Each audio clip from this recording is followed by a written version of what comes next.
Right now on Upfront. To the best of my ability. To the best of my ability. So help me God. So help me God. Governor Tony Evers sworn in for a second term. Now, fresh off the inauguration, the governor is here. Wisconsin rejected a rhetoric born out of apathy and animosity towards our neighbor. A divided government. His speech was significantly more partisan than ours was. The budget battle now underway. Our new interview moments away. Then the chaos on Capitol Hill. But democracy is messy. Democracy is messy. The battle to elect a new House Speaker. Style, McCarthy. Wisconsin's Republican delegation backing Kevin McCarthy. Former Congressman Reed Ribble is here on What's Next. We haven't been in this space for 100 years.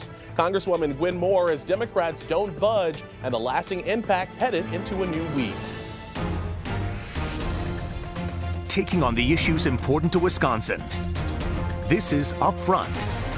Hi, everyone. Thanks for joining us. All the latest from Capitol Hill in a moment, but we begin here in Wisconsin. Governor Tony Evers now officially in his second term. 4 former governors attended the inauguration, including Governors Doyle, McCallum, Thompson, and Schreiber. Lawmakers holding ceremonies in the state Senate and Assembly, now looking ahead to the state budget battle and a divided state government. Democratic Governor Tony Evers joins us now from Madison. Governor, welcome back to Upfront. Thanks, Matt. Good to see you. You as well. As we sit here today, everyone is laying out their 2023 priorities from Republicans to Democrats. I'm curious, if you had to pick your number one issue or your number one piece of legislation that you would want the legislature, which would have to be bipartisan, to get to your desk this year, what would that be? It has to be shared revenue. That's what I ran on. That's, we talk about all the needs that our municipalities have, whether it's the counties or the cities, townships.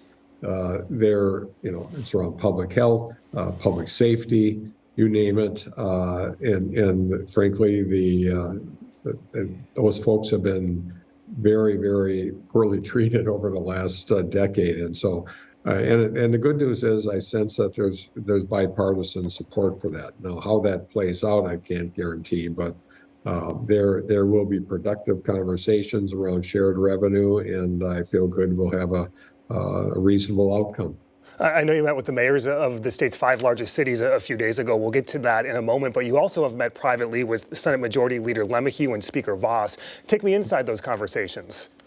Well, I won't get into details, but they were good. I mean, good, friendly conversations. We were able to talk about many, many issues, and I feel confident that we've established a relationship that we can use going forward. Let's talk about some of these issues that's going to dominate over the next couple months. Senator LeMahieu told the Journal Sentinel this past week that a medical marijuana bill could possibly pass the Senate and have enough support from Republicans, he noted, with certain restrictions. I'm curious if that is part of your discussions, and would you sign a medical marijuana bill that did not include recreational use? Well, yes, I would, and I have mentioned that before, and I talked to I think both leaders about marijuana in general. But yes, if medicinal marijuana law came to my desk and it was in good shape and it wasn't flawed in any way, I certainly will. I've supported medicinal marijuana since I've been governor. What would you consider flaws? Well, I don't know as it relates to how restrictive it would be. I'm not sure.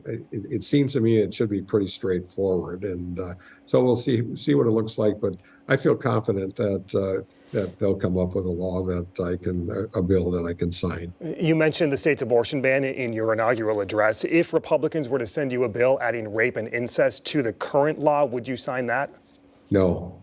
Leaving that underlying law that bans abortion in the state of Wisconsin, that is just not something I could do, and frankly, it hits right at the not surprisingly our lawsuit that we have going right now that I think we will be successful in.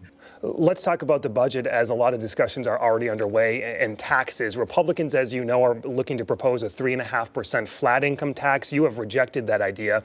Senator LeMahieu said this past week, okay, let's potentially look at this. Let's take the top tax bracket and drop that to Illinois' flat rate, which is 4.95%. Is that something you would consider in negotiations? I'll consider anything except for a flat tax that essentially provides tax relief to people that frankly don't need tax relief. That said, my focus is on middle-class taxpayers in the state of Wisconsin, and so let's have some conversations on how that will look. I think that is where we should be focusing it. But if there's some other tweaks that can happen to get a deal, we can take a look at that. What would have to happen for you to veto the state budget that Republicans send to you later this year? Oh, the plan is not to. I mean, we have to start with the notion that we will reach conclusions. A flat tax, that if that's part of the budget, that could end it. If it's universal choice across the state for education, that could be a killer too. But we'll see. I don't think any of those things are going to happen. So I'm planning on signing a good budget. You mentioned the universal school choice. Speaker Voss has talked about that in terms of public school funding as well. How far are you willing to go in terms of compromise on school choice? I want to see some proposals. I mean, choice is something that has been with us for several years and decades, and I know it's part of the state's budget. So I'm looking forward to having conversation on that. You recently said, Governor, to a group of reporters, that you are close to a decision on whether to ban TikTok on state devices, given some security concerns. Have you made that decision yet? Yes, I have, and we'll be issuing an executive order in the near future banning the use of TikTok. Why so? Well, we as I said at that time when I was asked that question, we consulted with FBI folks and our own emergency management folks, and we came to the conclusion that it's the best idea. We wanted to finish those conversations before we banned it. We can anticipate that ban in several days, then. Yes, I'm planning to have that done by early next week.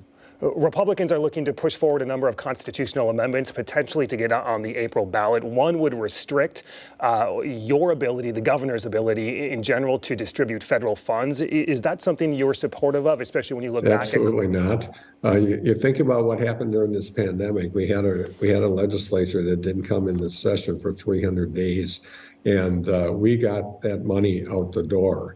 The federal money, and the only way we could have done it, I couldn't imagine how we would have operated under those circumstances. We have to put it in the context of that pandemic, and so no, I don't support that, and I don't think the people of Wisconsin will support that either.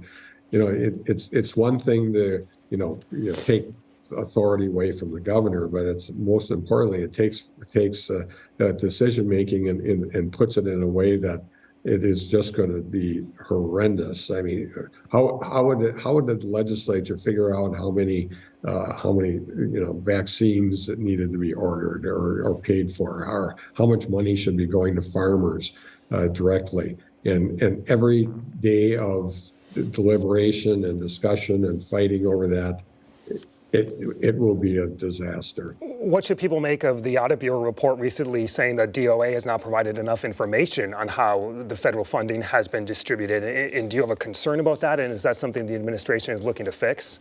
Well, we'll take a look at that. But I'll tell you, we also have to do. We have a website out there that shows where every penny of that money went, and when it went, and how it was, those decisions were made. So I don't agree necessarily with that report. If there's ways that we can improve, that'd be fine. But I feel confident that we talked to the media, we talked to stakeholders.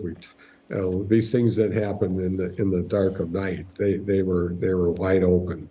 And finally, Governor, before you go, the U.S. Justice Department, as you know, recently subpoenaed several election officials here in Wisconsin in its ongoing investigation into former President Trump and the actions after the 2020 election. Attorney General Kahl won't say whether he is going to or is investigating Wisconsin's false Republican electors. Would you like the state to do that? I'd like somebody to do that. It was just damn wrong. You think about having this group of people sneaking into the Capitol. I'm not even sure how they got into this building. And at the same time, we were voting for having electors, duly sanctioned electors, and then just someplace else in this building, there was other people essentially destroying democracy. Yes, I think people should be held accountable. I don't know who should be, but it was absolutely the wrong thing. A busy start to your second term in office, Governor Tony Evers. Like ours, we really appreciate your time. Thank you. Thank you, Matt. Have a good day. An important conversation indeed. Still to come, the chaos on Capitol Hill, a historic and eventful week to say the least. So what's next? Former Congressman Reed Ribble is here. Congresswoman Gwen Moore, too. We'll get into all of it on the other side of the break.